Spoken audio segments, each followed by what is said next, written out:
Okay, welcome comrades for the afternoon session today, World Revolution and Socialism in One Country. So after the defeat of revolutions in more advanced capitalist countries and Lenin's death, the bureaucracy in Russia was able to rise, and Stalin's reactionary and nationalist theory of socialism in one country has been developed. And this theory is the exact opposite of the ideas of Marx, Engels, Lenin, and Trotsky, who always had an internationalist perspective on revolution.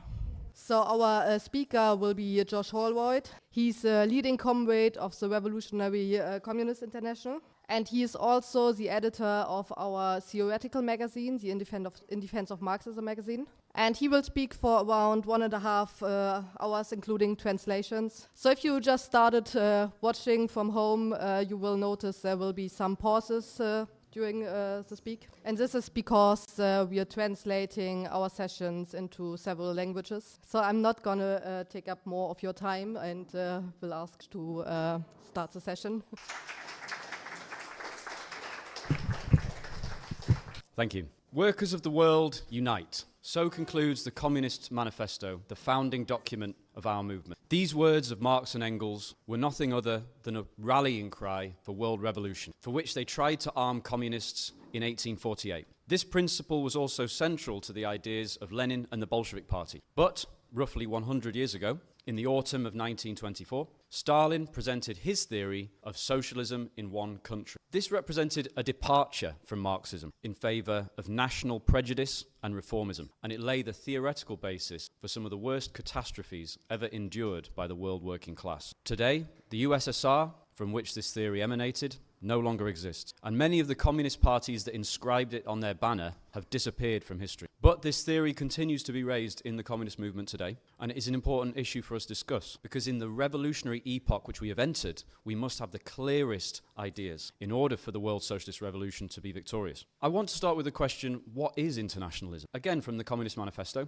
the workers have no country. What did Marx and Engels mean by this? It wasn't simply a vague moral principle, and it certainly didn't mean the brotherhood of nations middle-class pacifists tend to talk about. In fact, the Communist Manifesto speaks explicitly about national differences and nation-states disappearing altogether. For them, communism and socialism was international, or it was nothing. And this reflected the international and interconnected nature of the capitalist system itself, and therefore the international nature of the class struggle. As I'm sure we can all see, capitalism is a global system. Every country is inextricably linked to and dominated by the world market. And through the world market, production itself has become global. Factories in one part of the world produce commodities with more raw materials from another part, using machinery imported from another part. Even in 1848, Marx and Engels noted, in place of the old local and national seclusion and self-sufficiency, we have intercourse in every direction, universal interdependence of nations. Since then, what Marx and Engels identified has been developed to the highest degree under imperialism. Single companies like Amazon or big car companies like Nissan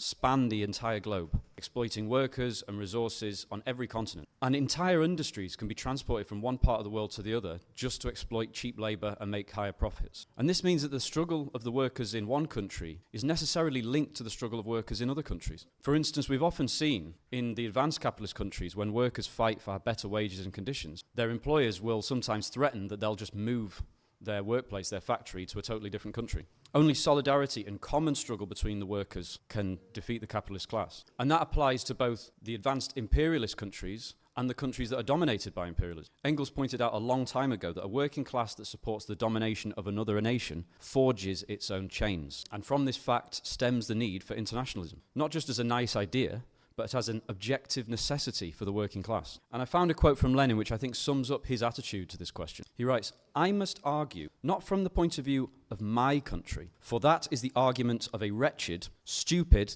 petty bourgeois nationalist who does not realize that he is only a plaything in the hands of the imperialist bourgeoisie, but from the point of view of my share in the preparation, in the propaganda, and in the acceleration of the world proletarian revolution. He adds, that is what internationalism means. And that is the duty of the internationalist, the revolutionary worker, the genuine socialist. But what does the international struggle of the working class mean in, the international revolutionary struggle of the working class mean in practice? Do we mean we prepare for the workers of every single country to take power at once? I think we have to rule that out as, if not completely impossible, at least very, very unlikely. So how can the world revolution take place? Now, one of the central contradictions of the entire capitalist system is between the productive forces unleashed by capitalism, and these are international, global in character, as I briefly described, and the conflict between these and the narrow limits of the capitalist nation-state, which continues to exist. Each capitalist class has its own state and its own national market, which it jealously defends against its rivals. And this places an objective limit to the further development, the unleashing of the potential of the productive forces that even exist today. But these nation-states still exist. And the presence of these nation-states, each with their own class struggles in their own conditions of development, different levels of development, means that the workers will almost certainly not conquer power in all countries at once, but first in a single country. And Marx and Engels, in the Communist Manifesto, having said the workers have no country, say the following. The struggle of the proletariat with the bourgeoisie is at first a national struggle, because of course the workers, this is not Marx and Engels, this is me now, because the workers are of course living and fighting within, against and within the confines of the bourgeois nation state. Marx and Engels continue, the proletariat of each country must of course first of all settle matters with its own bourgeoisie. And Marx called the class rule, the settling of accounts if you like, and the setting up of the class rule of the working class, the dictatorship of the proletariat. And he said this was the revolutionary political transition between capitalism and what he called the first phase of communist society, which is often called socialism. But having defeated and expropriated their own bourgeoisie, what does this revolutionary transitional state do? Marx answers the following. And I apologize for, this is quite a long quote, but I make no apologies for quoting Marx. This is from 1850. While the democratic petty bourgeois wish to bring the revolution to a conclusion as quickly as possible, it is our interest and our task to make the revolution permanent, until all more or less possessing classes have been forced out of their position of dominance, until the proletariat has conquered state power, and the association of proletarians, not only in one country, but in all the dominant countries of the world, has advanced so far that competition among the proletarians of these countries has ceased, and that at least the decisive productive forces are concentrated in the hands of the proletarians, the workers. The reason for this is not only to break the inevitable blockade and military intervention of the hostile capitalist powers, but even more important, that the building of even the first stage of communism, so socialism, requires the most advanced productive forces developed under capitalism in order to harmoniously plan production to meet the needs of all of society. And what I've just quoted from Marx was exactly the program of Lenin and the Bolshevik Party. As it happened, in 1917, the socialist revolution broke out not just in one country, but in the most economically backward country in Europe. The capitalist system broke at its weakest link. So could socialism be built in Russia, which was a semi-feudal country even before the war, but now had been devastated by the First World War as well? Lenin made himself clear on this on many occasions, that this was impossible. Lenin explained the goal of the Russian Revolution was not to set up a single isolated socialist state in Russia, but as the first step in the world socialist revolution. To give one example, he says, "We are far from having completed even the transitional period from capitalism to socialism." And he adds, "We have never cherished the hope that we could finish it without the aid of the international proletariat." And on another occasion in 1921, he said, "It is the absolute truth that without a German revolution, we are doomed." And it was in this spirit that the Communist International was founded in 1919. Again, not just as a meeting for communists around the world, but as an instrument of world socialist revolution. A world party of socialist revolution, if you like. And the Leninist position that I just described was repeated by Stalin at the beginning of 1924.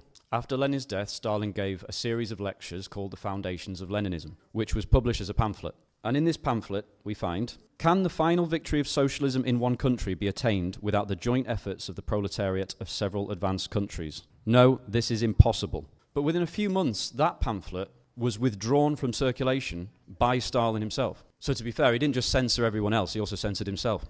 In the autumn of the same year, a new version of the pamphlet was released, which in the same section says the following. After consolidating its power and leading the peasantry in its wake, the proletariat of the victorious country can and must build a socialist society. This might seem like only a small change on the face of it, but it marks a fundamental shift from the revolutionary internationalism of Marx, Engels, Lenin. And it's not an accident that Stalin presented this idea after Lenin's death, because Lenin would never have tolerated it in the ranks of the Bolshevik Party. The priority of the leadership of the Soviet Union had been shifted towards building socialism by themselves rather than spreading the world revolution. And this just wasn't sort of a random mistake on Stalin's point. This idea, it didn't come from nowhere, this idea. The different ideas that gain prominence in society reflect material and particularly class pressures. The Russian Revolution of 1917 was followed by a wave of revolutions in a number of European countries. In Austria, in Germany, in Hungary, Bulgaria, and a mass revolutionary movement in Italy.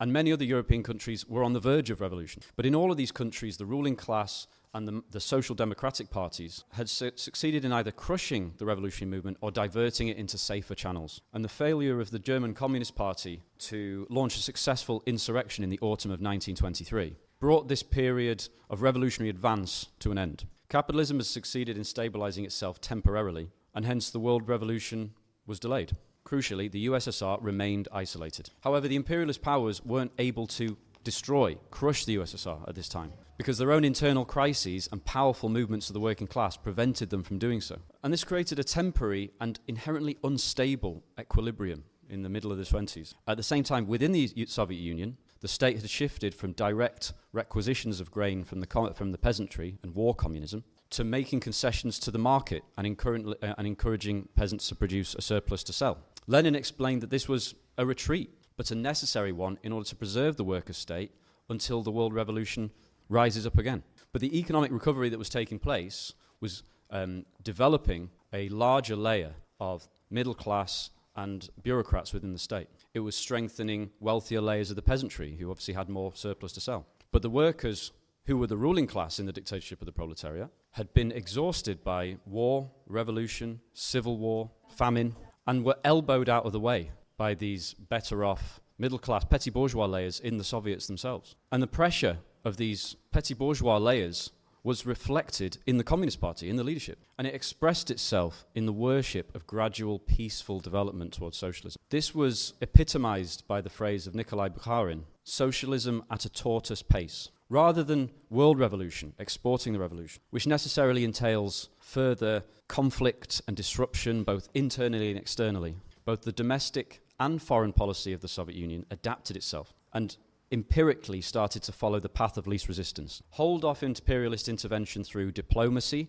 and vague pressure from the workers in those countries, not the seizure of power, and promote and encourage the accumulation of private wealth by the peasantry. All of a sudden, this retreat was presented as a step towards socialism. And part of the reason for that is that the Stalin faction of the Communist Party of the Soviet Union was also under pressure from the left opposition led by Leon Trotsky, who continued to defend the Leninist line. And so to protect themselves, this developing bureaucracy in the Soviet Union presented their own interests as the interests of building socialism for all in the Soviet Union. And at the same time, the ideas of Lenin were denounced as Trotskyism. All of a sudden, it was announced that the USSR had the material prerequisites for the building of socialism at a time when its economy was extremely backward compared to the West. And in addition to gradualness, this petty bourgeois pressure on the party reflected itself also in increasing nationalist sentiment. The idea, we don't need foreigners to help us. We Russians can build socialism ourselves. We're special.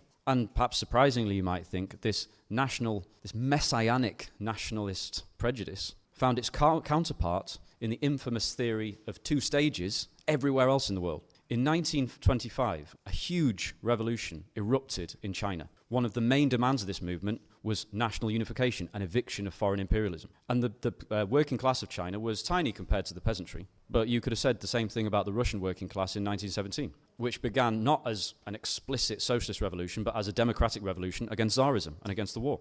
But according to the Soviet bureaucracy, China was not ready for the socialist revolution. It had first to carry out its national democratic revolution, such as reunification. And the workers would have to ally themselves with the peasantry. And it's true that if the peasantry is the majority in the country, the working class will have to ally itself with it, otherwise it will be crushed. But what is the nature of this alliance? In Russia, the working class, led by a revolutionary party, succeeded in winning the peasantry to the banner of socialism. In China, the Chinese Communist Party was forced by the Communist International to enter into an alliance with a bourgeois nationalist party, the Kuomintang, which had it had a mass membership amongst the peasantry. And so Stalin and others supporting this theory claimed it's therefore a peasant party. But at all times, its leadership represented the degenerate, weak Chinese bourgeoisie and landowning classes. They represented the same class interests as Kerensky and Kornilov in Russia. And the proof of that occurred in 1927 when Chiang Kai-shek, the leader of the Kuomintang,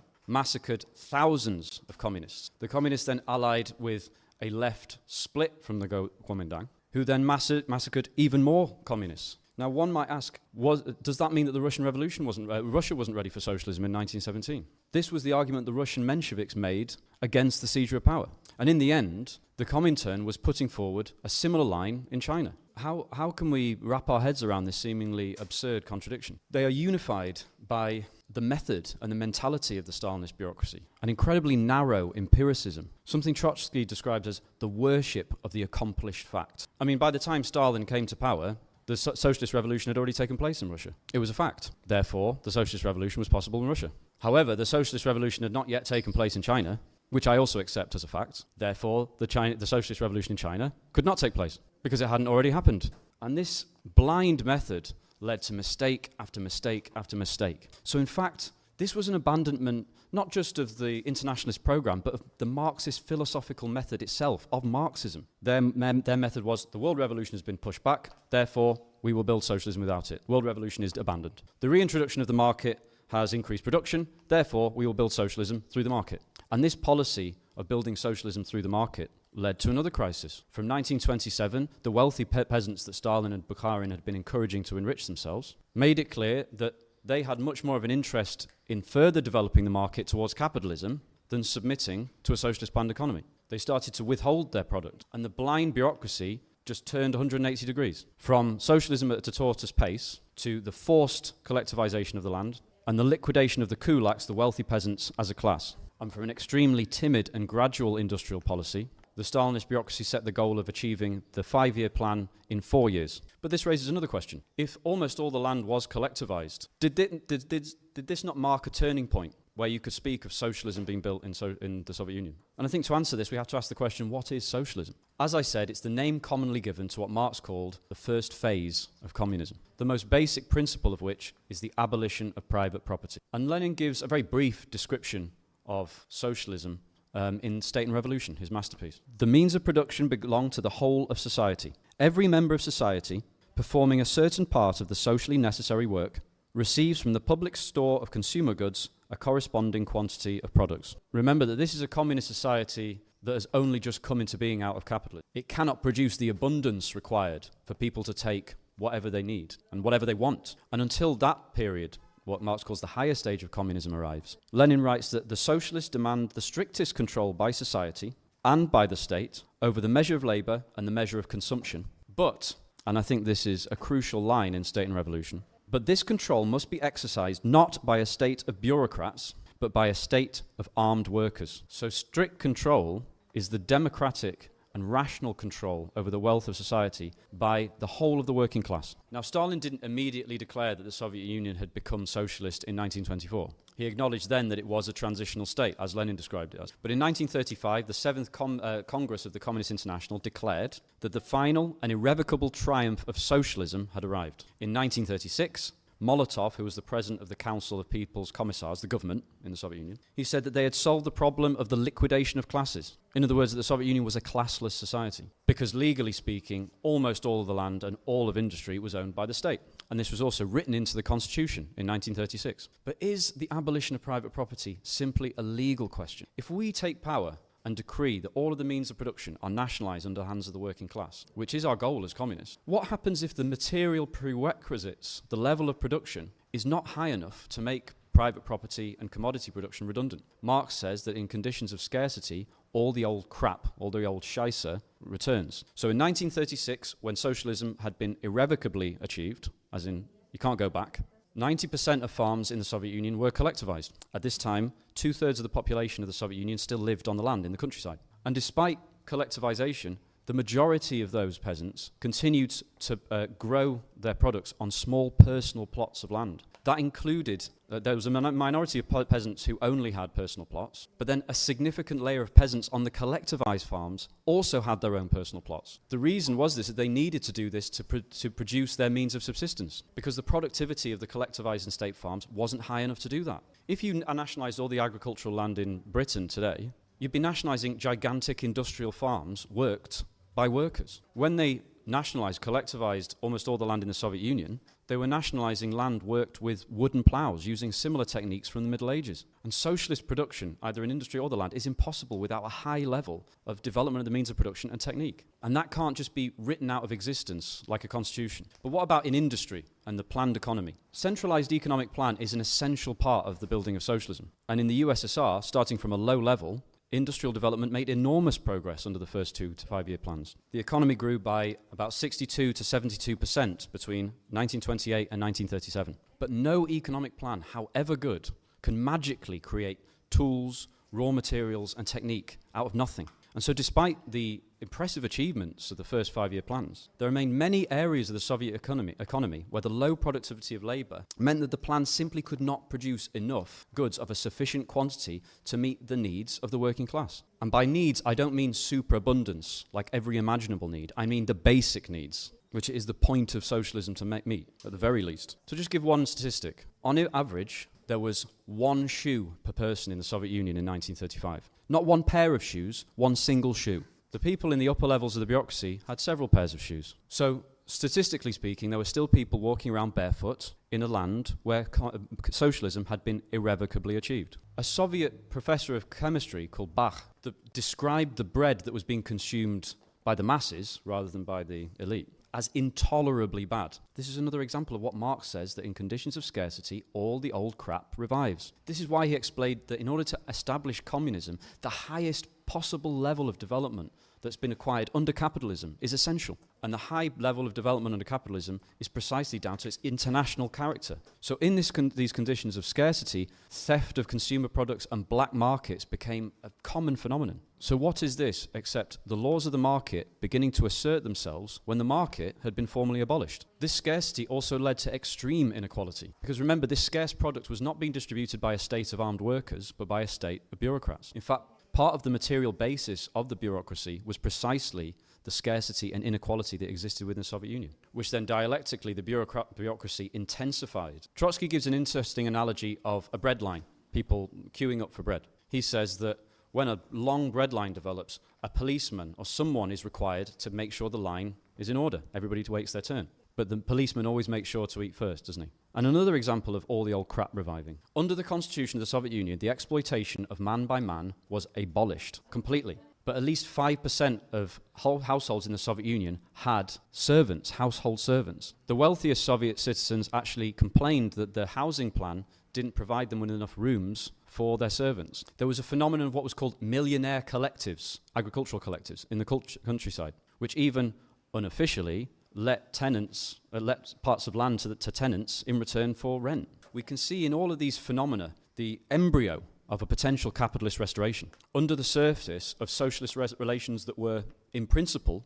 but not established entirely in fact. The point is that the nationalized planned economy, although essential for the construction of socialism, is not identical to it. It is only the foundation. In 1921, in fact several times, Lenin described the Soviet Union as a transitional regime, which was called socialism because it was striving towards socialism, not that it had built it. And the very nature of a transitional regime is it can move forwards towards socialism or backwards towards capitalism. And actually you could say that in the Soviet Union it was doing both at the same time. The great contradiction at the heart of the Soviet Union, right from the 1930s up until its collapse in the 90s, is that on the one hand it was developing the foundations of socialism through its development of the economy and planning. And at the same time, it was preparing the way for the restoration of capitalism by building up an extremely privileged bureaucratic caste in society. And through this persistent tendency towards private production and small property in the countryside. One of those two opposing tendencies ultimately had to win out. Either the spreading of the revolution to the advanced capitalist countries would liberate the Soviet Union from its isolation and backwardness, which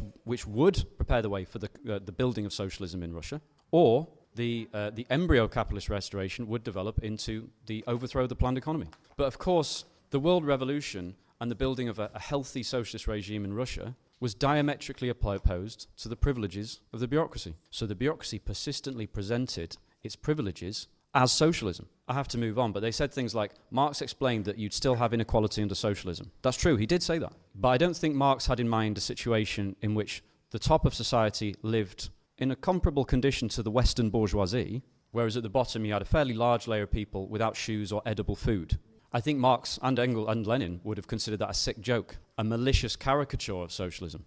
And in practice, the more the bureaucracy identified its repulsive nature with socialism, the more it discredited socialism in the eyes of workers. But of course, the Soviet economy did develop beyond the 1930s. So I do want to deal with another question. If economic backwardness and a low level of development is the problem, is there not a tipping point, an absolute minimum by which you have enough industry to build socialism in one country? If we keep working, we keep planning, the workers work longer hours and so on. And I think we have to be clear, there is no such minimum tipping point. There is no tipping point like that. Let me give you an example. Britain in the 1920s did have the material prerequisites to build socialism. It was the most advanced capitalist country in the world. Without world revolution, it would have been strangled and crushed. But the economic basis for building socialism was present there. But could you build socialism in a country today with the machinery of the 1920s? I mean, why not? It worked then. Why wouldn't it work now?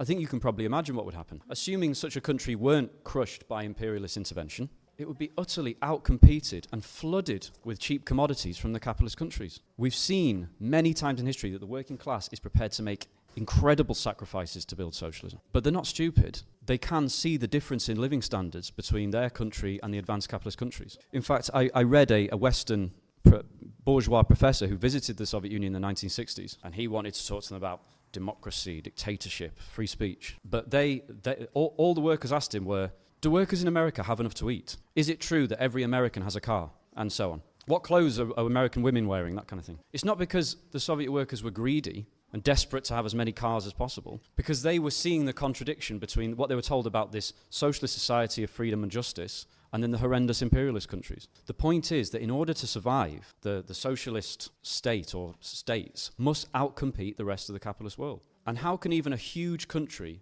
with a wealth of natural resources outcompete the rest of the entire planet in the world economy? As I said before, a big part of the reason for the high level of productivity under capitalism is its international and interconnected nature. To confine an economy to national boundaries that have already become redundant under capitalism means to confine the building of socialism to a lower level of development than capitalism. For this reason, Lenin and Trotsky predicted many times that without the world revolution, the USSR would eventually succumb to world capitalism. This was decried, condemned as counter-revolutionary by the Stalinists. And what Stalin said explicitly was, if it wasn't possible to build socialism in Russia, then the Bolsheviks shouldn't have taken power. Therefore, it must be possible, because the Bolsheviks had taken power. You can see why Stalin actually played no role whatsoever in the seizure of power, can't you? Look, let's call this what this is. This is Menshevism. The economy in this nation is too backward to build socialism, therefore the workers mustn't take power. The fact the economy on a world scale is, if anything, overripe for socialism doesn't matter. We just look at my nation, as Lenin was saying. And so if it's too soon for the workers to take power, then someone else has to rule.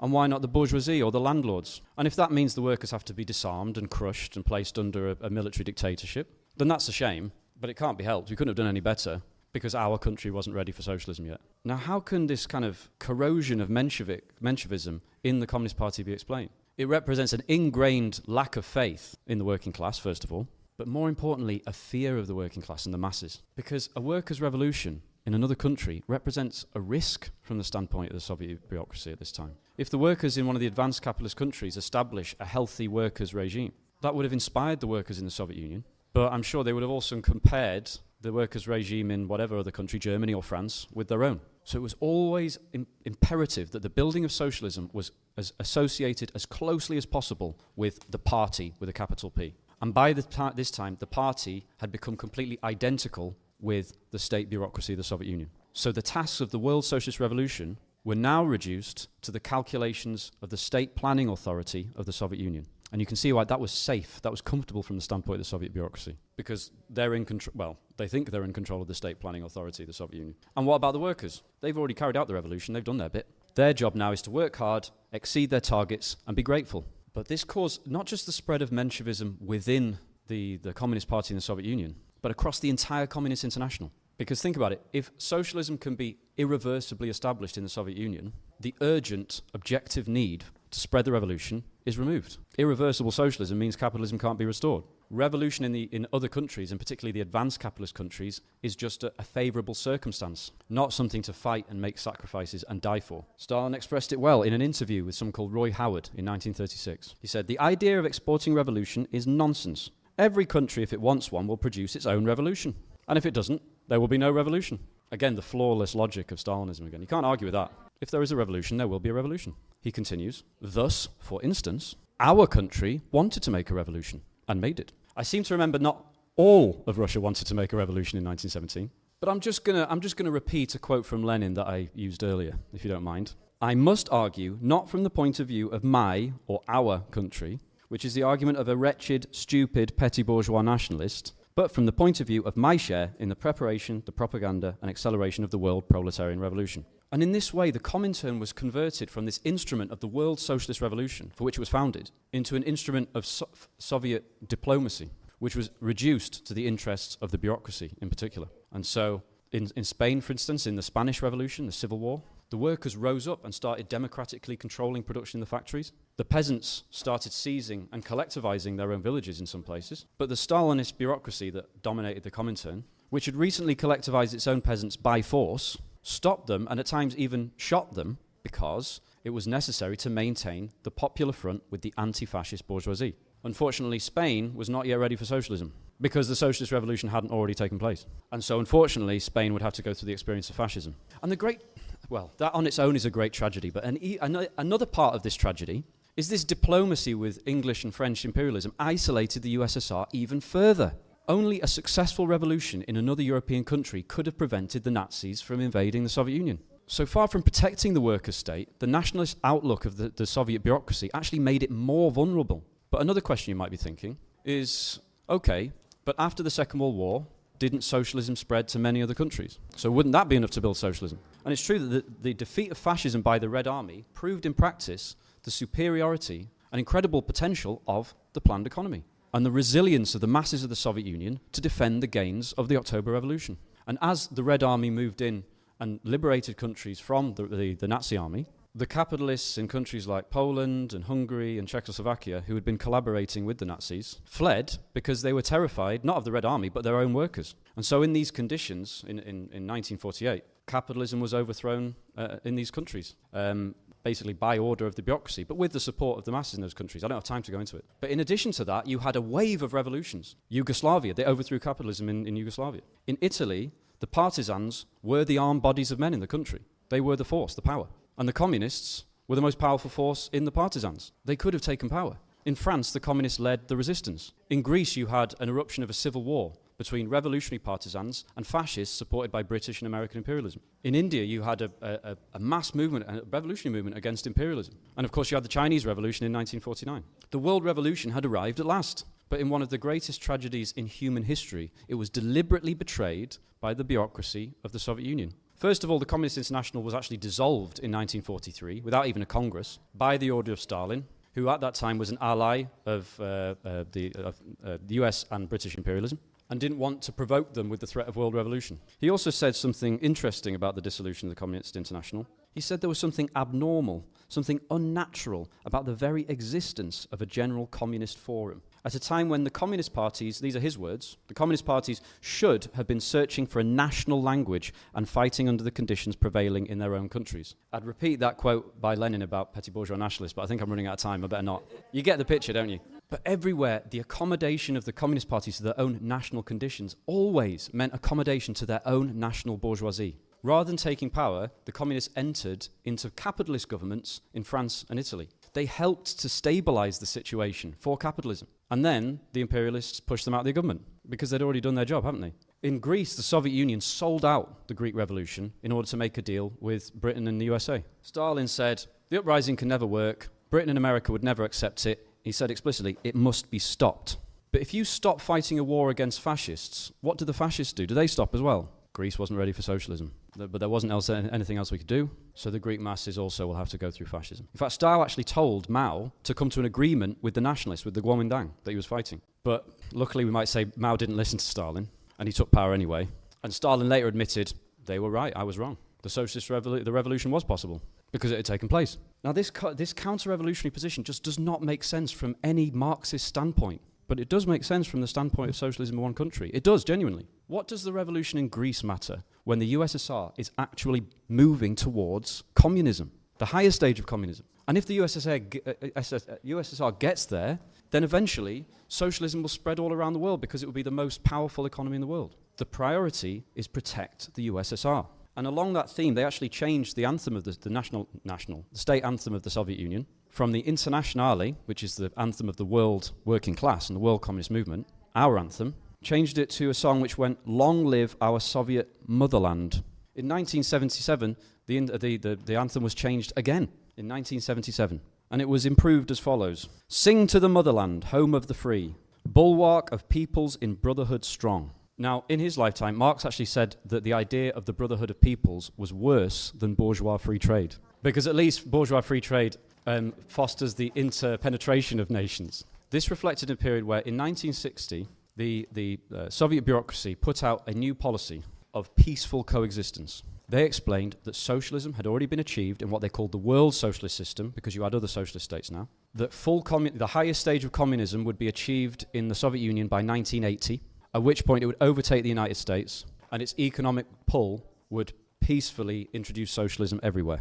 Therefore, the sole priority of the world workers' movement is peace between the United States and the Soviet Union. The workers in the advanced capitalist countries, where potentially you'd have the basis for socialism, they had to ally with the anti-imperialist bourgeoisie, whoever they are, as part of a broad mass peace movement to prevent nuclear war, pacifism. And whilst preaching pacifism with US imperialism, troops from the Soviet Union and the Chinese People's Republic were shooting each other over a border dispute, and the Soviet Union was trying to assassinate the leader of the Yugoslav state. So peaceful coexistence within capitalism and violent conflict within socialism. But again, this makes sense from the standpoint of socialism in one country. The question had become, who is to lead in the construction of communism? And it was very important to the Soviet bureaucracy that it was the Soviet Union that was leading the way to communism, because any alternative model that was being put forward was a threat at home. Meanwhile, you also had a wave of revolutions in the colonially oppressed countries all over the world. The world revolution was back again.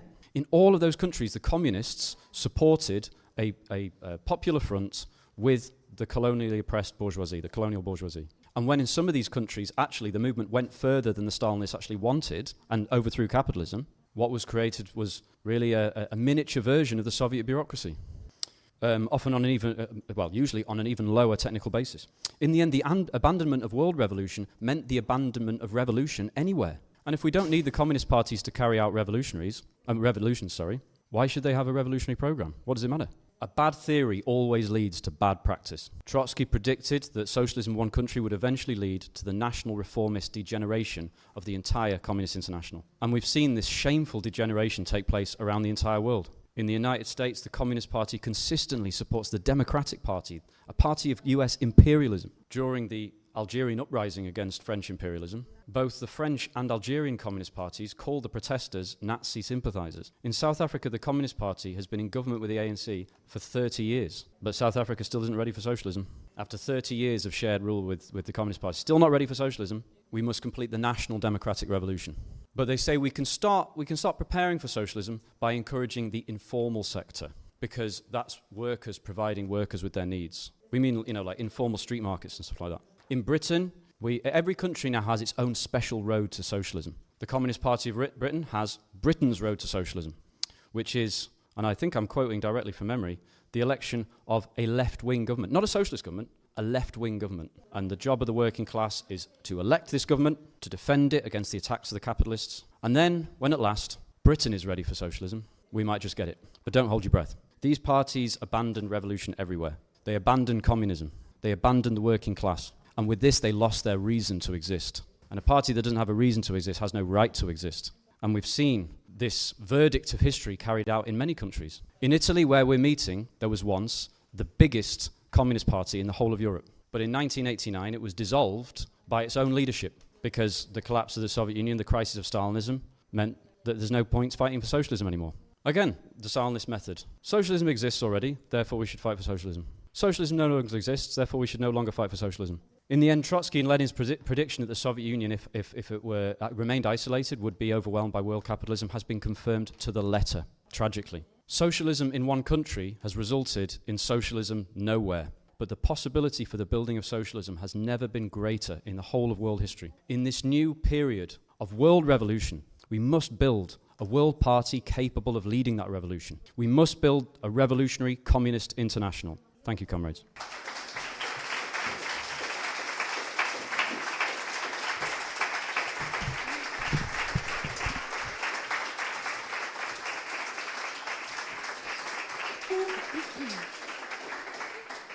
Thank you, Josh. This was an excellent introduction, and I'm sure you're all pretty motivated to get more into the topic now. And I'm happy to announce I have just the right book for you. So this is Trotsky's biography of Stalin.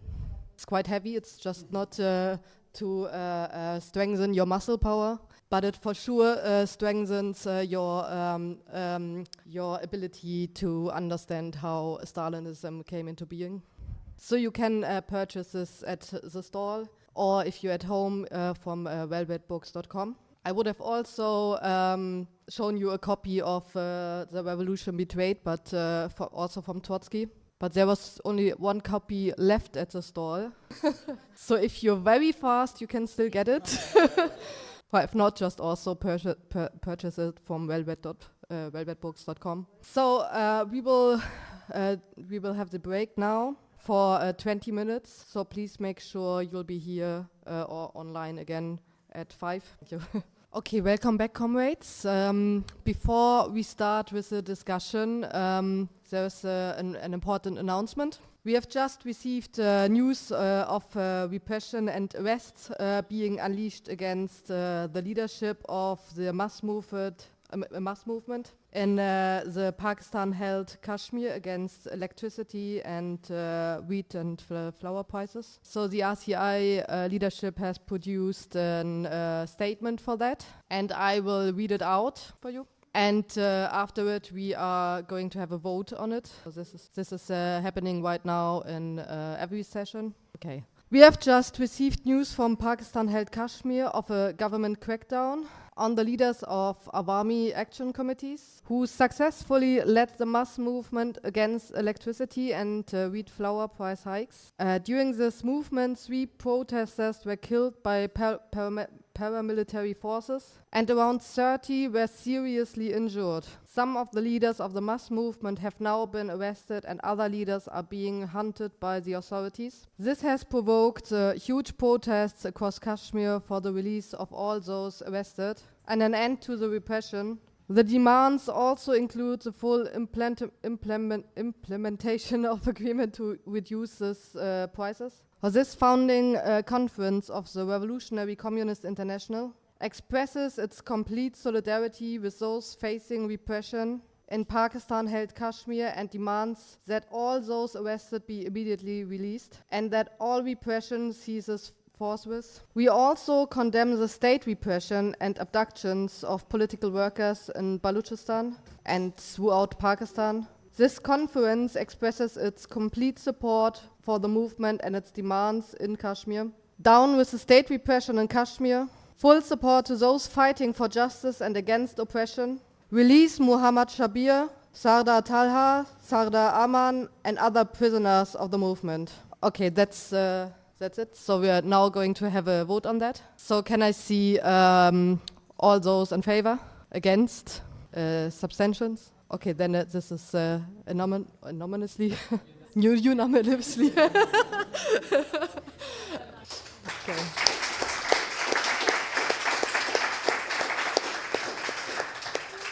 So the first speaker will be Juan from Colombia. The Revolutionary Communist International, we defend the Cuban Revolution unconditionally. It is one of the most important events in the history of the American continent. Within 2 years and a half, the guerrillas led by Fidel Castro and Che Guevara abolished capitalism and expropriated the bankers and the bosses who were backed by American imperialism. However, the reality is that this revolution was accomplished by a petty bourgeois guerrilla At first, Fidel Castro and his followers were at loggerheads with the bureaucracy of the Soviet Union. A natural distrust emerged after events like the Cuban Missile Crisis, which was negotiated and settled by Nikita Khrushchev with the United States without discussions with the Cubans. And here you really see how the USSR saw the nations that attempted to build socialism. Even after the death of Stalin, the mentality of the bureaucracy was to treat these countries as if they were small change. This distrust flowed from the perspective of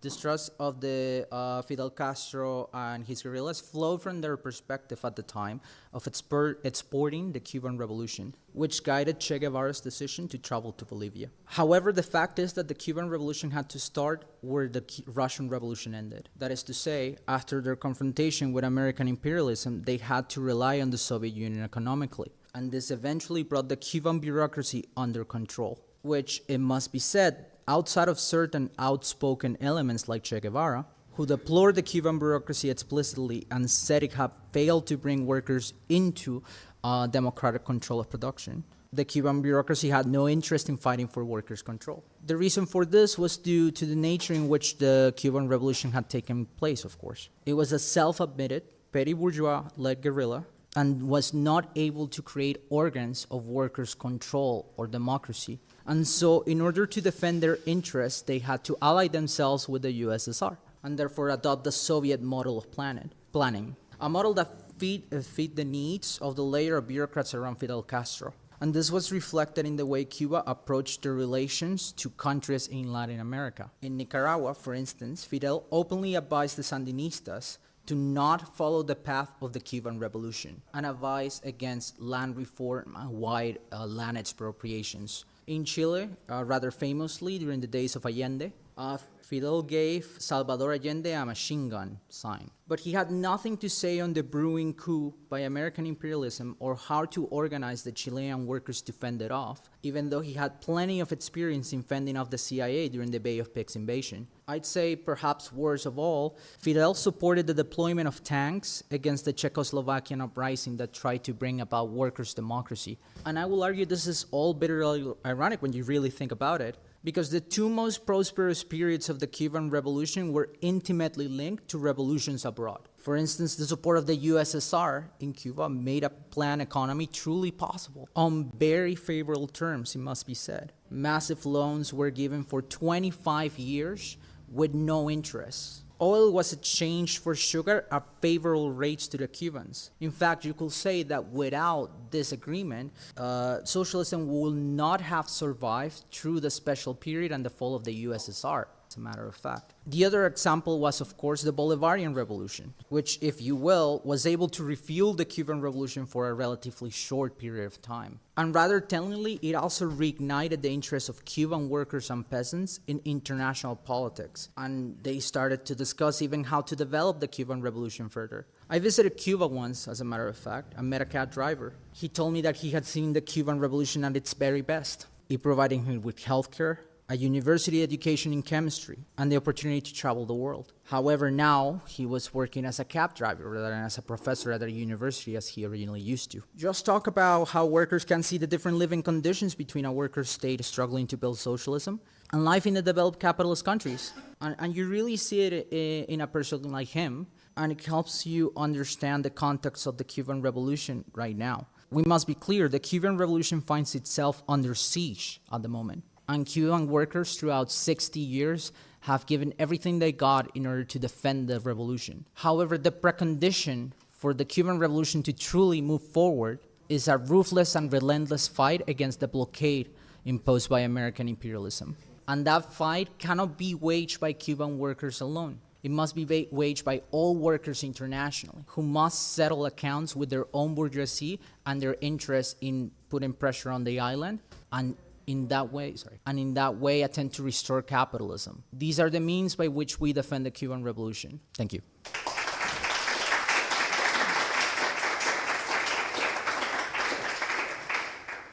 Next speaker will be Keelan from the British section, and after that, Ian. Ian? So I gave a talk on was the USSR communist 2 years ago. I'll save you 45 minutes. It wasn't.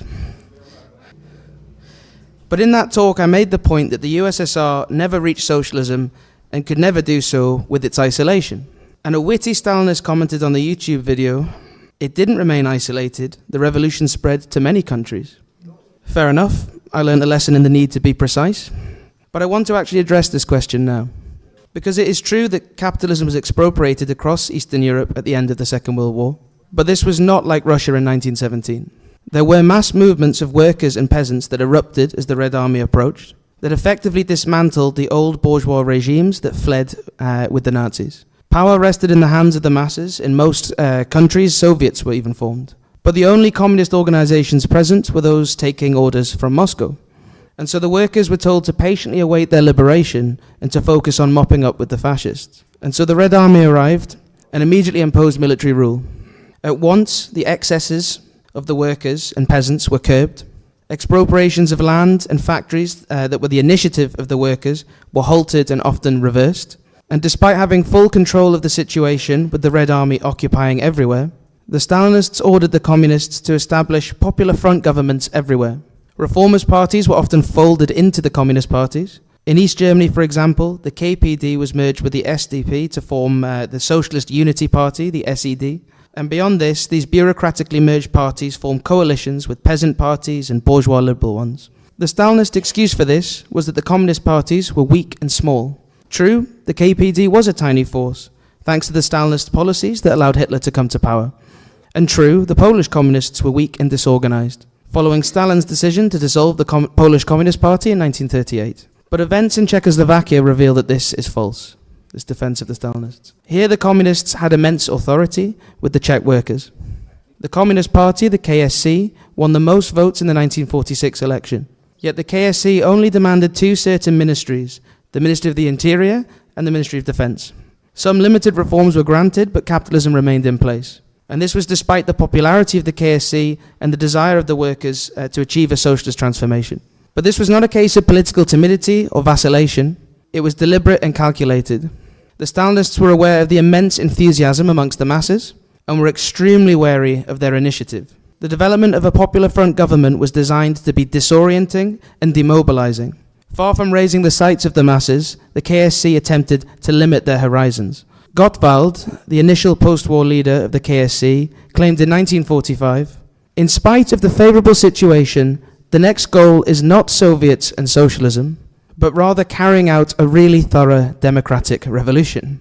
So the Popular Front in Czechoslovakia was in many ways therefore no different to any other. Its aims were to channel the aspirations of the masses into preserving the status quo. But there was a crucial difference from Spain and France in the 1930s. In those societies, the bourgeois and bourgeois property relations still dominated, and the workers were dragged behind them by the Stalinists. But in Czechoslovakia, capitalism was effectively put on life support by the USSR.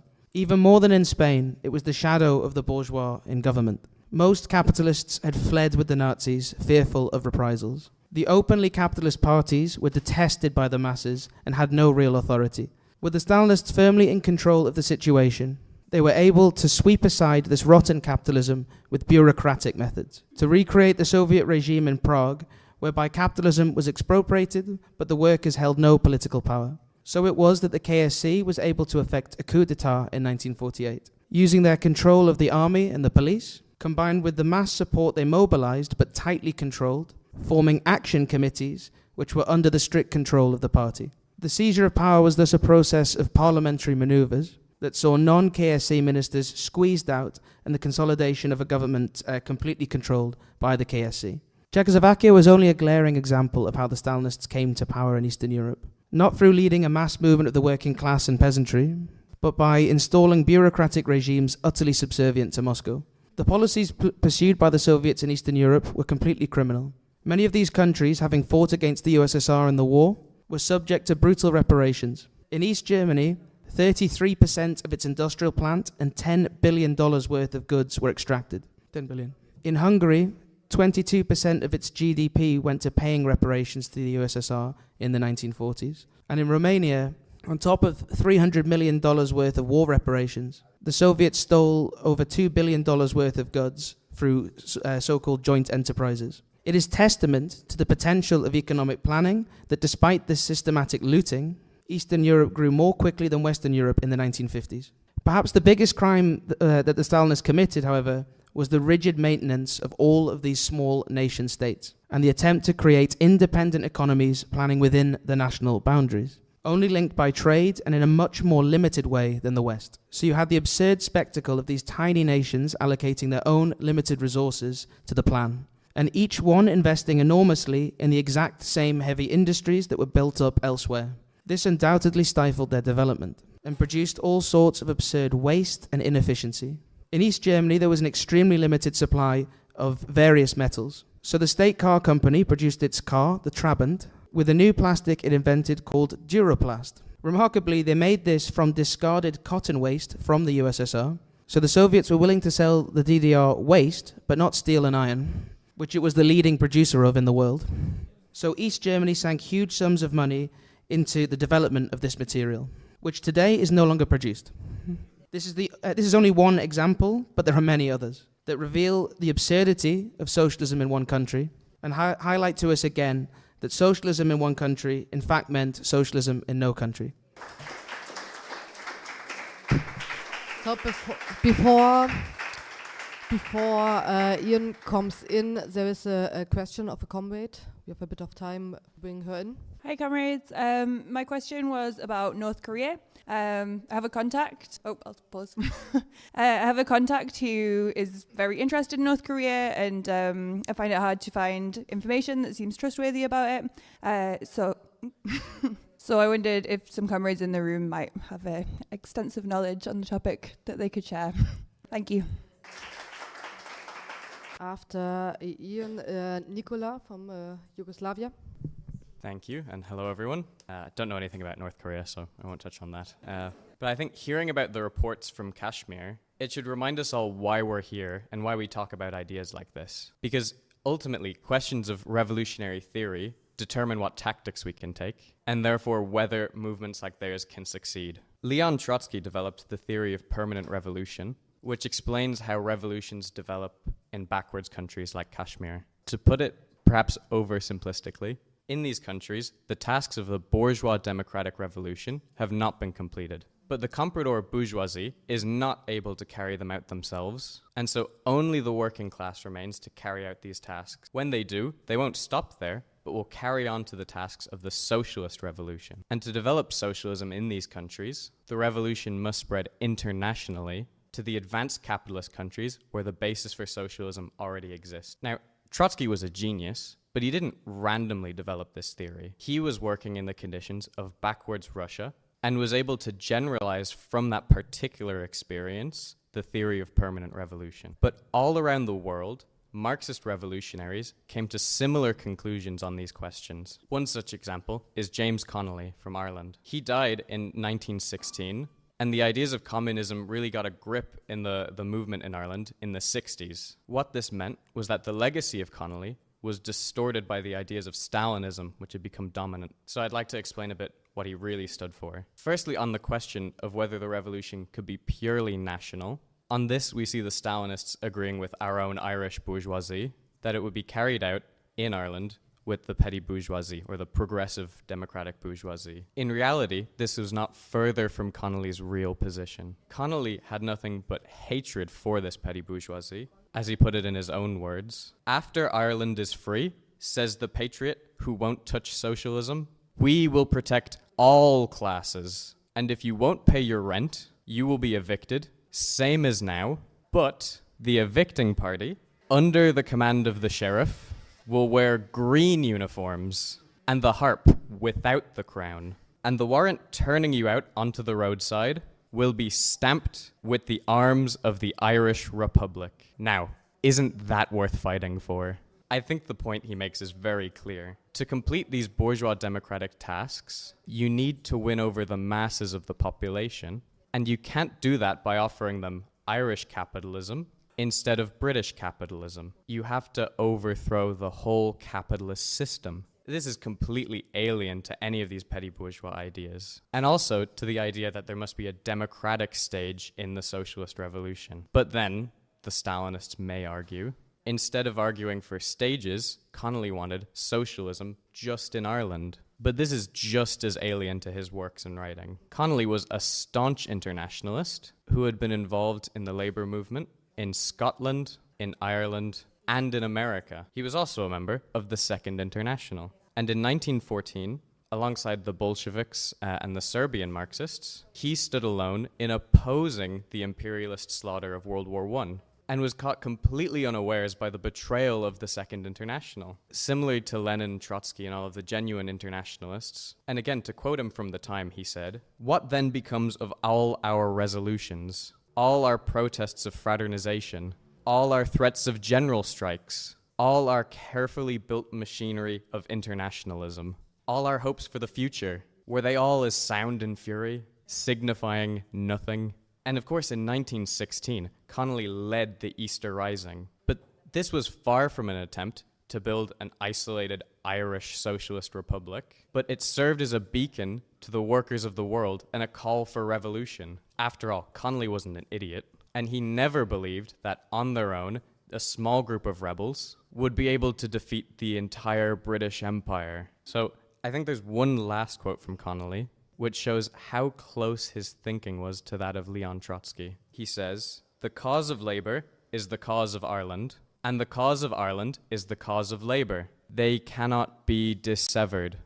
The point he makes is crystal clear. The cause of labour, the cause of socialism, is entirely connected to the cause of a free Ireland, of national liberation. National liberation can only be won through the struggle for socialism. And of course, the workers fighting for socialism must break the link with British imperialism and construct not an Irish capitalist state where they're still dominated, but a workers' republic run by themselves. Of course, it was obvious to all of the genuine Marxists that this could only be accomplished on the basis of a world revolution. And of course, this is identical to the theory of permanent revolution, only in that Connolly didn't develop it into a general theory, but as it applied to Ireland. And that Connolly wasn't able to draw these general conclusions in 1916, even before Lenin had come to this position, only speaks to the brilliance of Leon Trotsky. But even still, with just the seeds of these ideas, Connolly towers above the Stalinist distortions of Marxist theory. And so I would say that there's still so much for revolutionaries to learn from his ideas and his writings. And in that, I highly recommend comrades read Alan Wood's Ireland, Republicanism and Revolution, which I'm informed Well-Read have already sold out of here, so good job. But I can say confidently that the ideas of Stalinism will play no role in the coming Irish Revolution, and that instead, revolutionaries in Ireland are looking back to the genuine ideas of Marx, Engels, Lenin, Trotsky, and of James Connolly. And with those ideas, we will move forwards to a 32-county workers' republic. Apologies, didn't realize I didn't translate so well. To the Irish Revolution as a part of the world's socialist revolution. Thank you.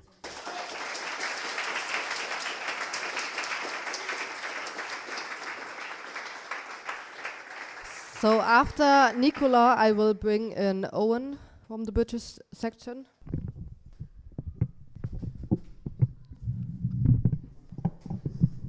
Hello, comrades. Great subject. So I would love to say something about the case of Yugoslavia. The Yugoslav Communist Party was Stalinized during the 1930s.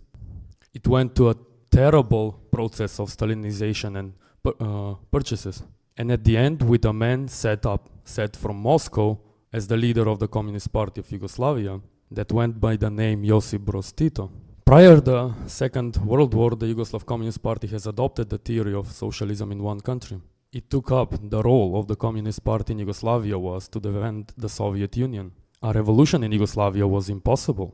But then came the Second World War, and the Yugoslav Royal Army was defeated. The Communist Party had also adopted the strategy of Popular Front, which till that time has failed in China, but also in its application on the Balkans, which led to the slaughter of communists in Macedonia and Bulgaria in the 1920s. But there was only one problem. The most of the national bourgeoisie in Yugoslavia has already started to collaborate. What was left was only the remains of the Royal Army in Serbia, the Chetniks. So the partisan movement started collaborating with the Chetniks in an uprising in 1941 that led to forming the People's Republic of Užice. And guess what the Chetniks did? They slaughtered the partisans together with the German troops. I mean, Tito was a Stalinist, but he was a clever guy. When he saw that the partisans got slaughtered, he decided to change tactics and apply the tactics of class war. This has made the revolution in Yugoslavia possible. The working class in Yugoslavia took the task and fought for their liberation. But still, Stalinism is Stalinism. And after the end of the war, the Stalinists has applied the same policies as in the Soviet Union. They took power. Their main task was to defend the interests of the socialism in Yugoslavia in the shape of the interests of the bureaucracy that was forming in Yugoslavia. But this bureaucracy had the power to say no to Stalin. Then you need some new ideas.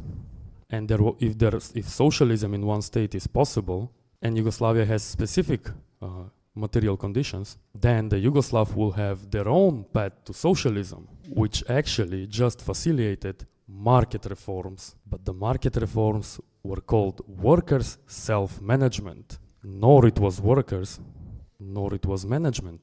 It was only several factories who were competing in the socialist market. This has developed a different interests in the bureaucracies in Yugoslavia. But the answer was more market reforms through to the Yugoslav path of socialism. And then the Bonapartist dies, and the bureaucracy starts to compete between each other. But they need now nationalism, and it led to a bloodshed of the working class in Yugoslavia, in which the Yugoslav working class was defeated in the most horrible manner. So these ideas of socialism in one state are dangerous idea for the working class movement, and we have a role to explain that the working class movement, it should be international, it does fight for a world revolution. But this idea also has played a role in the possible spreading of the revolution from Yugoslavia, mainly to Italy and Greece. The Greek Communist Party fought in a civil war. It was betrayed by Stalin, but then the Yugoslav bureaucracy decided that they should protect their own path to socialism and closed the border between Yugoslavia and Greece, which has left the partisan fighters in northern Greece with the necessary help in medical services and any kind of a help. Tito also forced them to be defeated, and this has ruined the possibility of Balkan Socialist Federation, something that could have sparkled a revolution in Europe too. So for us, understanding that we fight for a world revolution, it's of a crucial importance for the victory of the working class. And that is why we are building a revolutionary communist international. Our struggle is not a revolution in our country. Our struggle is a world revolution. And this international is building the forces so that this time the world revolution can be possible. Thank you.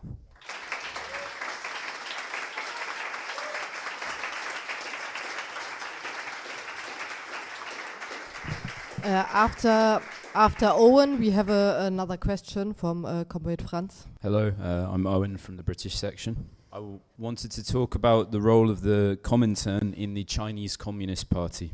At the turn of the 20th century, the working class movement in China was young and very small. Yet what they lacked in size, they made up for in courage and determination. And it would not be long before the young forces of Chinese communism would be thrown into revolutionary events.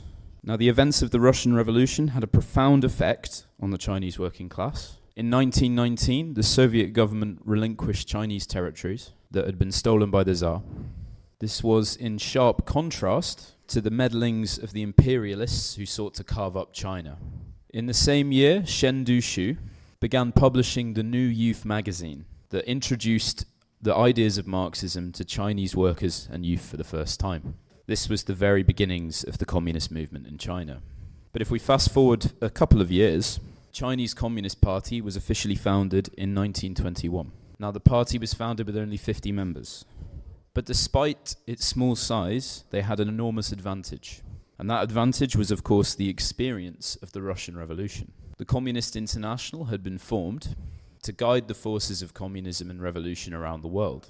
And at first, the Comintern used its authority and its resources to help guide the young party. For example, Shen Dushu advocated for a loose party structure, but through extensive discussions with the Comintern, Shen and the rest of the party were convinced on the need for a Bolshevik organization. These were the methods of a healthy organization, the methods of Marxism. Unfortunately, only a few years later, the Comintern would be under the firm grip of the Stalinists. Now, the CCP and the Chinese labor movement advanced at lightning pace over the next few years. And this came to a head in 1925. A militant wave of strike action shook the nation. Revolution was on the table. This demonstrates that it is not the size of the working class that imbues them with their revolutionary potential. It is their role in production. The Chinese working class made up a tiny proportion of the population. Yet this strike wave was enough to totally paralyze society. Unfortunately, the Stalinist bureaucrats were not interested in turning this situation to their advantage. Reflecting their lack of faith in the working class, the Comintern instead suggested a disastrous strategy of merging with the Kuomintang. As Josh outlined earlier, this was a bourgeois nationalist party. Now, this was a very crude interpretation of two-stage theory. It was essentially a Menshevik approach. The Comintern didn't believe that the CCP could take power because China had not yet passed into a capitalist phase. And first they must carry out the tasks of the bourgeois democratic revolution. Regardless of whether or not this was the case, the merger with the Kuomintang was on a completely unprincipled basis. Let's compare this to Lenin's approach to the national question.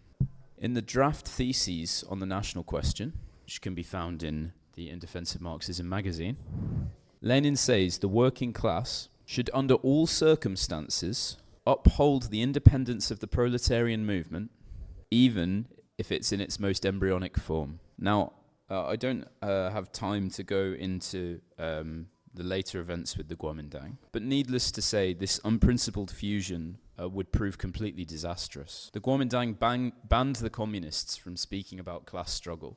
They cut the communists off from the working class. In 1925, the Kuomintang took power in a coup, and they set about the repression of the communists. Ultimately, the betrayals of the Stalinists would cost the Chinese communists thousands of lives. And this is why we build our international on the principle of world revolution and not petty nationalism. Thank you, comrades.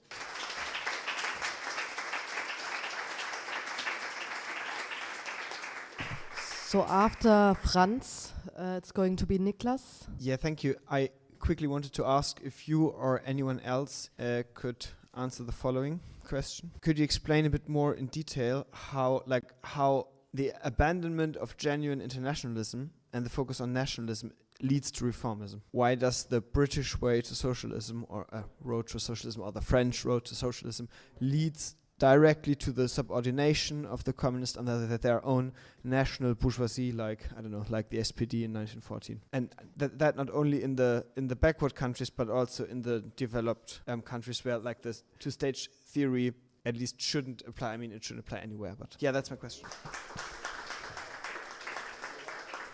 So I don't have any more comrades on the list. So Niklas is going to be the last speaker before Josh sums up the discussion. I want to start with one point regarding the interest of the bureaucracy and how it links to socialism in one country. I think Josh explained quite well how empirical Soviet bureaucracy. And you even kind of get it from Stalinists today. Whenever a revolution failed and you criticize the leadership, their response often is something along the lines of, well, it didn't happen, therefore the conditions weren't ready for it. As though it was, because something didn't happen, then it couldn't happen. It's an extremely fatalistic approach. Leaves basically no room for the party or for the subjective factor whatsoever. In which case, basically, there's no need for a communist party, there's no reason to build a communist party, and there's no reason for the working class to become conscious of its role in history. Speaking of consciousness, bureaucracy in the first stages weren't conscious of its counter-revolutionary role, but it was merely acting. It was only its innate conservatism that was making it play counter-revolution. The leaders of the Third International after Lenin was dead and Trotsky had been outmaneuvered were people like Zinoviev, Kamenev and Stalin, who in 1917 had opposed the October insurrection. Zinoviev and Kamenev openly, and Stalin behind the scenes in his typical manner. He refused to publish Lenin's appeals for the insurrection, and he was always very close with this wing of the party. So inevitably these people, when it comes to the point of having a Chinese October, or preparing the way for a Chinese October, they will obviously fall short. Because if they didn't understand the situation in 1917, why would they understand the situation in 1925? But over time this changes. Just as an aside, Zinoviev and Kamenev, they broke with Stalin in, I think, 1925 over the question of socialism in one country. That was even a bit too much for those two, although they were a little bit on the conservative side and were overwhelmed by the needs of their own personal egos rather than the needs of world revolution. They still held true to some of Lenin's memory. But in the 1930s, basically this unconscious counter-revolutionary policy became conscious. And at this point, socialism in one country much more clearly becomes socialism in Russia and capitalism elsewhere. Well, it wasn't really socialism, but what they called socialism. Because now you have the situation where they're looking for a popular front to defend the Soviet Union against German invasion that everyone knew was on the cards. So they were looking for an alliance with Britain and France. And the Spanish Revolution got in the way. And Stalin tried to prove his counter-revolutionary credentials by sabotaging the Spanish Revolution. And this was pretty open, that this was what they were doing. If you read Eric Hobsbawm's book on the 20th century history, it was like the official historian of the British Communist Party, Professor Frogsbaum, as they called him. But if you read what he wrote about the Spanish Revolution, he said it was necessary to sacrifice the Spanish Revolution for the greater good. And so what you have here is a conscious counter-revolutionary policy to sacrifice the Spanish workers in the interest of defending socialism in Soviet Union. And what was Lenin's policy in a similar situation? What did he say about similar situations? He said he would sacrifice the Russian Revolution if it meant the survival of the German Revolution, or the victory of the German Revolution. Why? Because he was an internationalist, and he understood that German revolution was to be so much more powerful and important because of the strength of the working class in Germany. And the advanced level of the productive forces in Germany that could help spread socialism across Europe. Now, what did Stalin get in return for sacrificing the Spanish Revolution? Well, the next thing that happened is that the West makes a pact with Hitler. They hand over the Czech Republic to Hitler and Austria. And so Stalin realizes, oops. And so he makes a pact with Hitler. I mean, this is the way Soviet diplomacy worked. And at every turn, there was a new new telegram coming from Moscow. So the communist parties were always like, oh, what's the latest line? There's even a story of a communist party, a leader of the Communist Party of Britain, who had to change the line midway through a speech. Someone passed him a note. Because they changed in 1934, 1938, and then 1941. From third period to popular frontism, back to third period, and then to popular frontism again. What was the thread in this? The needs of the Soviet bureaucracy, as well as their incredibly empirical way of approaching foreign policy. Like, it doesn't take a genius to figure that if you sacrifice the Spanish Revolution, you're not going to get any brownie points with the British, American, and French imperialism. But the Soviet bureaucracy didn't approach the question in that way. They didn't have that kind of understanding. There is another reason why this conscious betrayal occurred. And that's that at a certain stage the Soviet bureaucracy started feeling that their strength was dependent on the world revolution. In an inverse way. That is, the more the revolution spread, the weaker they became. And the more confidence the more the world revolution spread, the more confidence workers in the Soviet Union had, the more demands and the more pressure they were putting on the bureaucracy. And with every defeat of the revolution in China and so on, in Spain, that strengthened the bureaucracy. And in an empirical way, they found themselves realizing this. And so to preserve themselves, they also had an interest in keeping socialism, in pushing for a counter-revolution abroad. The purges in the late 1930s, the first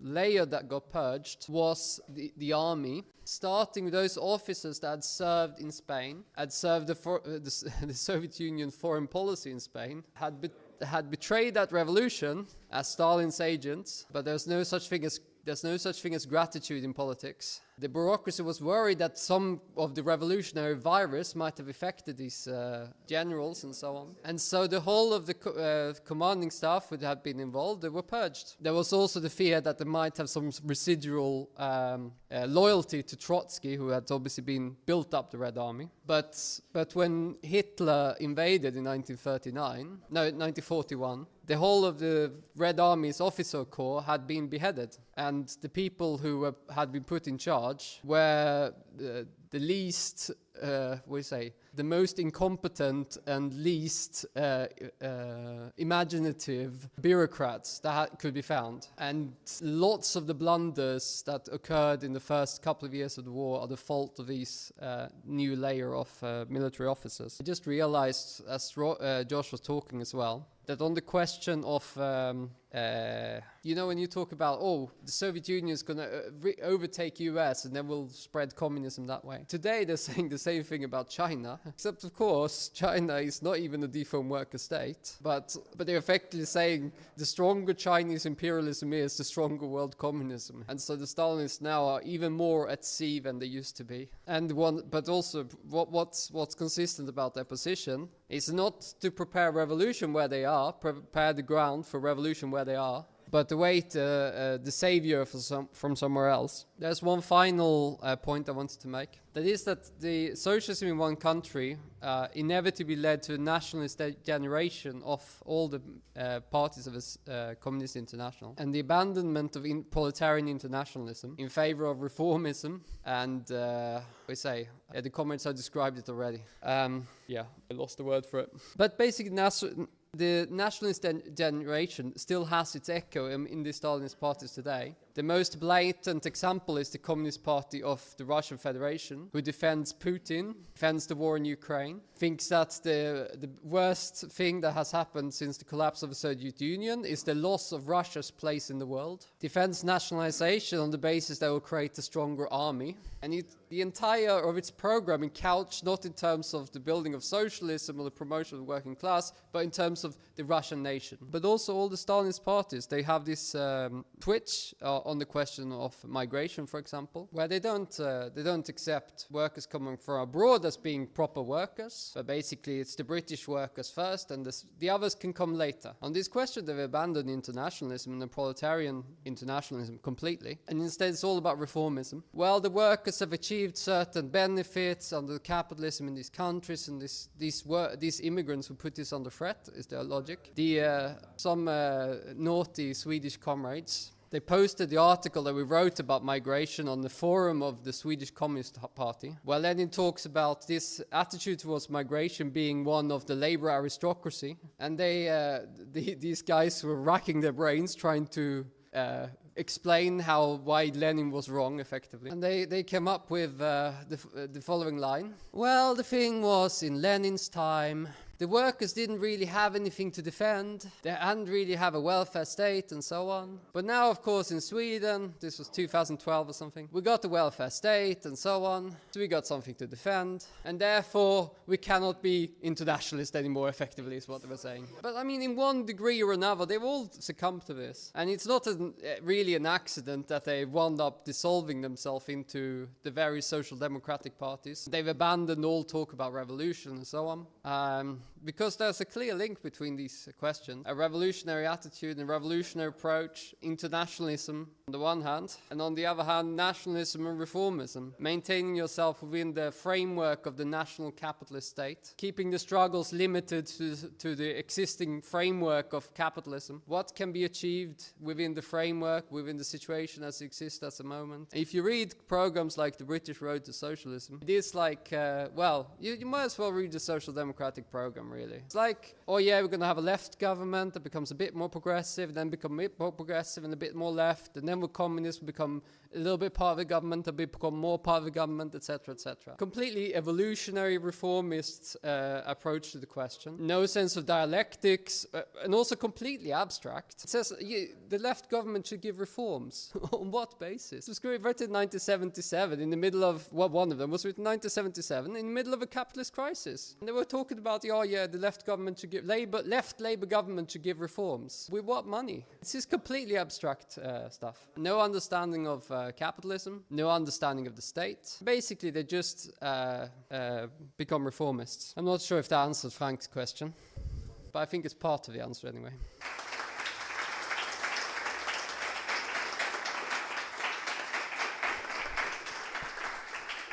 Okay, comrades, I think it has been an excellent discussion.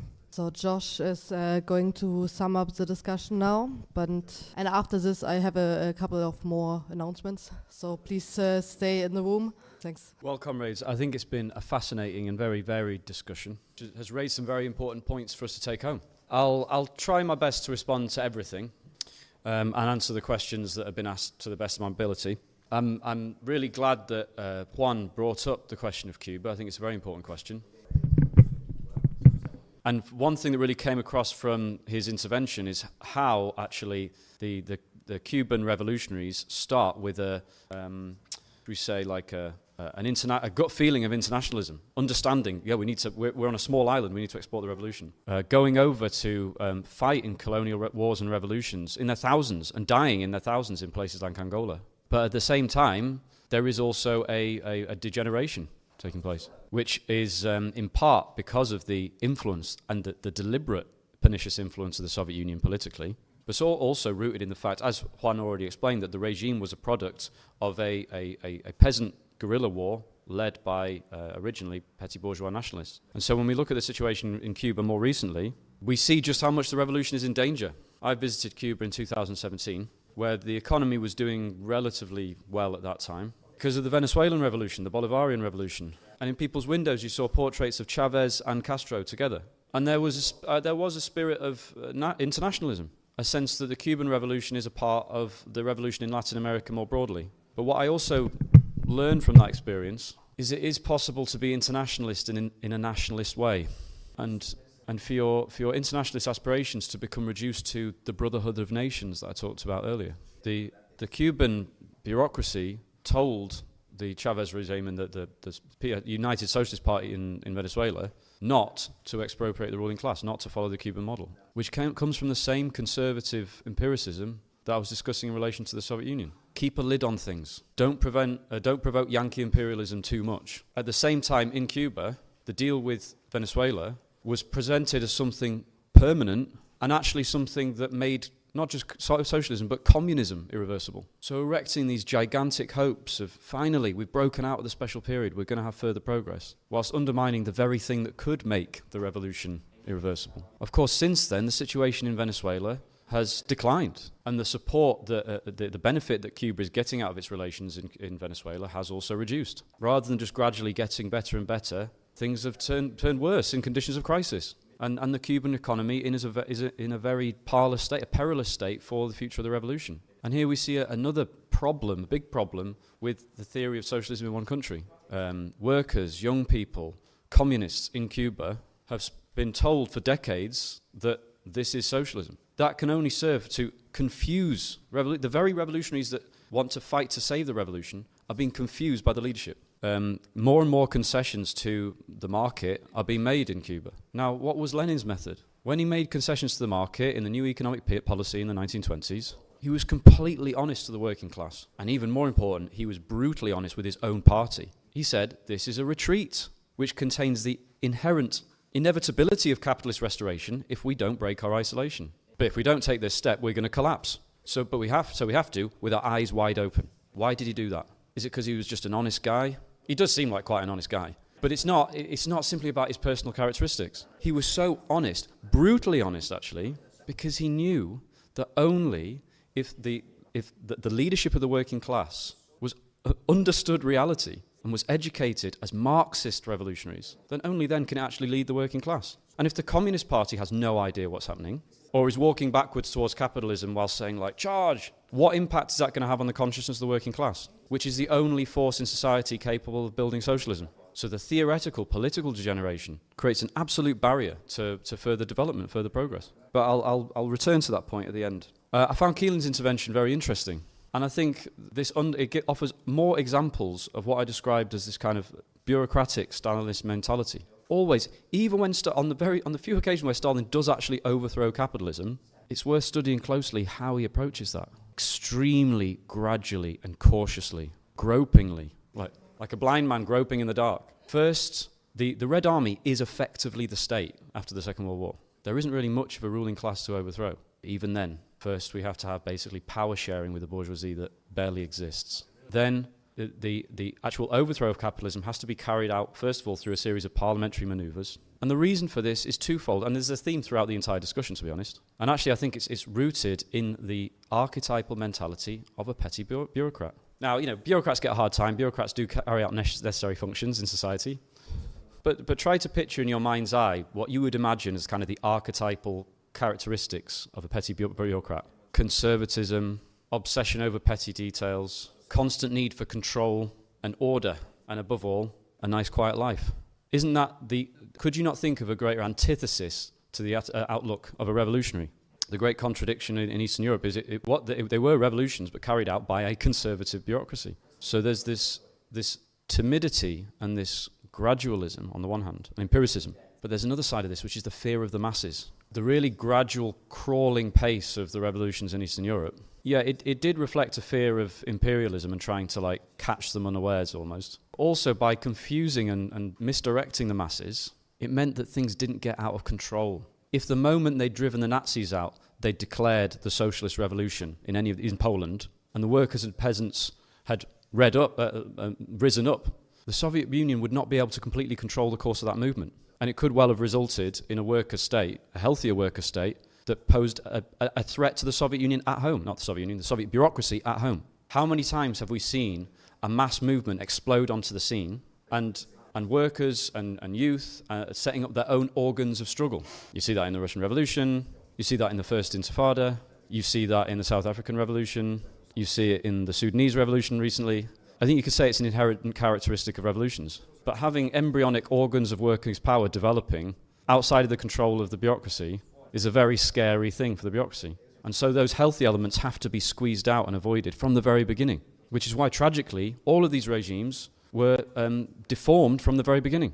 And just one other thing on the mentality. You might remember that Marx quote I gave near the start. Marx says, while the petty bourgeois always seeks to bring the revolution to a conclusion as soon as possible, our task is to make the revolution permanent. In other words, the permanent revolution is the revolutionary proletarian outlook as opposed to the petty bourgeois outlook, ultimately. I found very interesting the reference to the German Democratic Republic, the DDR. Just a brief comment. Here we have not socialism in one country, but socialism in one part of a country. We laugh and it's absurd. But it happened. Not socialism, but the declaration that it was socialism. What an abomination. And again, this disgusting caricature of the world revolution is presented. Lenin said we would sacrifice the Russian Revolution for the success of the German Revolution. Here we have the defeat of Nazism and the sweeping of the Red Army all the way into Berlin. At last, the possibility of achieving Lenin's goal, and the Soviet Union stitches up a partition deal with Western imperialism to carve up the living body of Germany, and even a single city, Berlin. You have a situation in which you have one city, and Berlin isn't a huge city. No offense to Berlin, it's a great city, but it's not a huge city. Where one half you've got capitalism, and one half you've got socialism. What an absurdity. But we also see, it's a great example of Lenin and Trotsky's prediction, that if socialism or the worker state can't outproduce capitalism, it will be overwhelmed and defeated by the capitalist world market, because it is more productive, unless socialism can reach the advanced capitalist countries. What happened in 1989, When the Berlin Wall fell, the main demand of the East German masses was not capitalism in the market, it was break down the wall, national unification, and democracy. But not necessarily bourgeois democracy, workers' democracy, real socialism, healthy socialism. But within weeks and months, once the wall came down, you had the circulation of people, but you also had the circulation of goods. Simple, basic commodities that people could access for the first time. And once that flood of cheap commodities came in, there was no regime on earth that could push it out. And so the idea of maintaining socialism in this half city or in this part of a country, it just disappeared. It dissolved in this flood of commodities. And actually, that is a risk for the Cuban Revolution, just to hop back 1 second. The Cuban Revolution has suffered the viciousness of American imperialism for a long time, harder than many, but it has also benefited in a weird way from the stupidity of American imperialism. Because actually, if the United States opened the blockade and flooded Cuba with a mass of cheap commodities, they would probably succeed in overthrowing the planned economy quicker than they have done already, but that's another topic. Comrade asked a question about North Korea. Obviously, I don't have time to go into detail, but in some ways it's a mirror image of what happened in Europe. Korea was an extremely oppressed colony of Japanese imperialism, and comrades might be familiar with the crimes and inhuman treatment of their colonies by all imperialist powers, but in this case Japanese imperialism. And Korea at this time is an overwhelmingly peasant, economically backward country. And with the defeat of Japanese imperialism in the war, a national movement of the peasants develops. And in the north it falls under the guidance, shall we say, the protection of the Soviet Union, whereas the United States establishes a foothold in the south. And what do the Stalinists do? They agree a partition of the country. Now, have you seen, it was literally a straight line. At least the border between East and West Germany looked something like a border.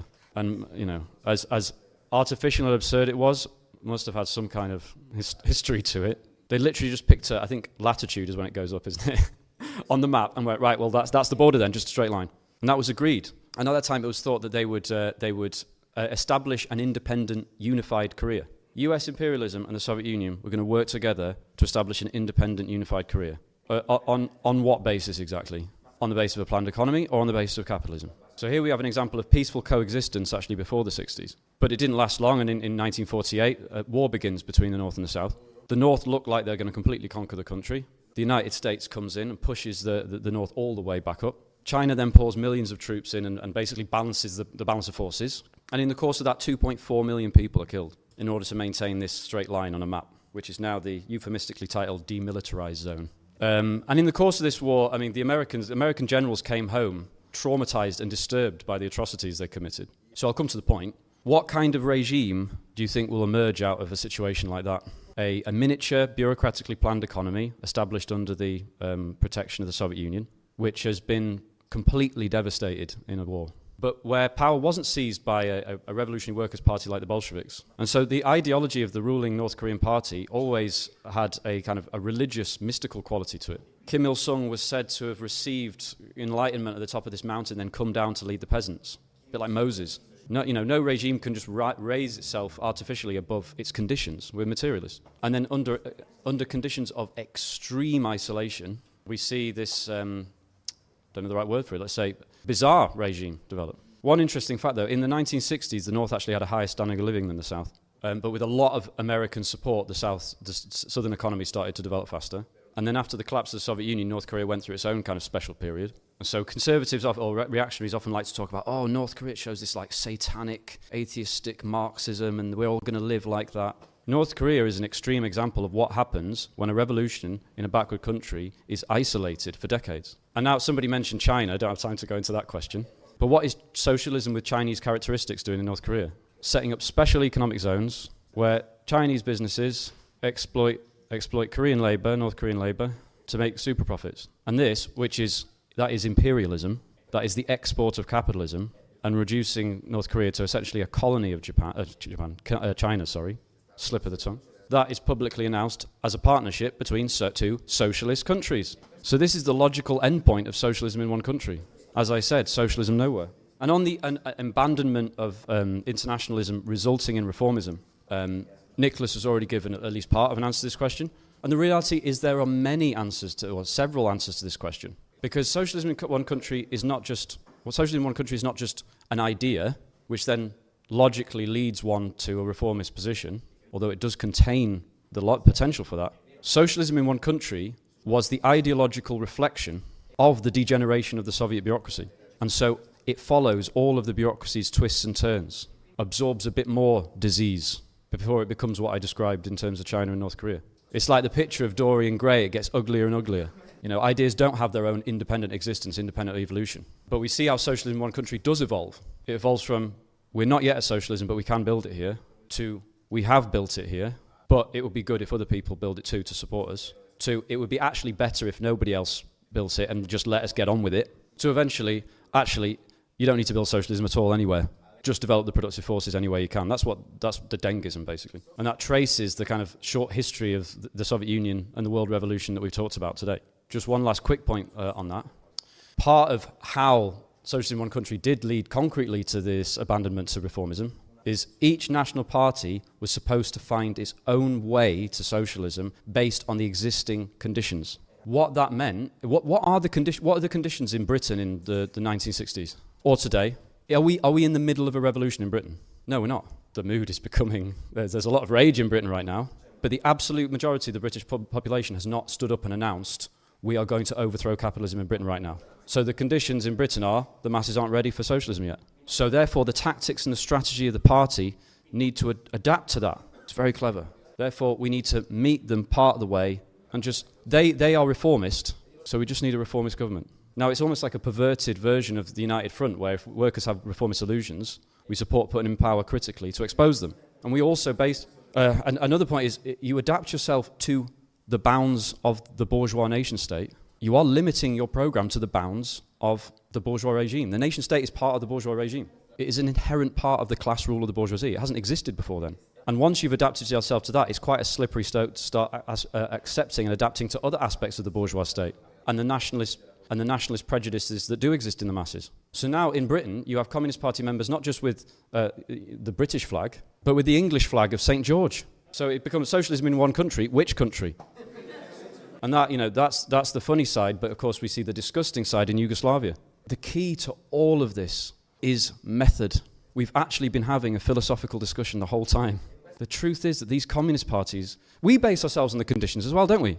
We don't just stand on the sidelines and lecture the workers about you should be establishing the dictatorship of the proletariat right now in a sectarian manner. The difference is we see within these conditions not just the possibility, the inevitability of future transformations. And we know the transformations are going to move in the direction of our ideas because we understand the underlying processes, like the capitalist crisis. Whereas what we see throughout this discussion is what unites all Stalinism is this slavish worship of the accomplished fact.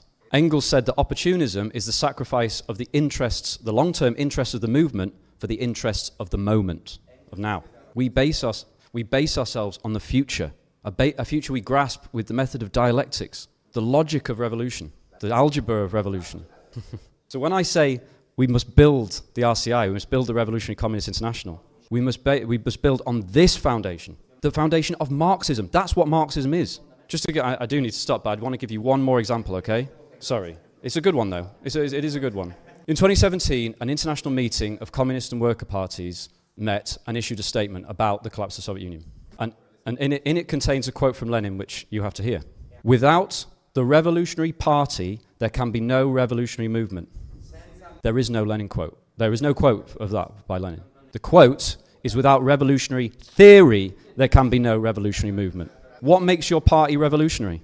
Slogans, clothing, or the traditions of a revolution that took place in the past that you've usurped? The only thing that makes our international either revolutionary or communist are the ideas of Marxism, which we have the honor of defending today. Forward to the world revolution, comrades. Long live the Revolutionary Communist International.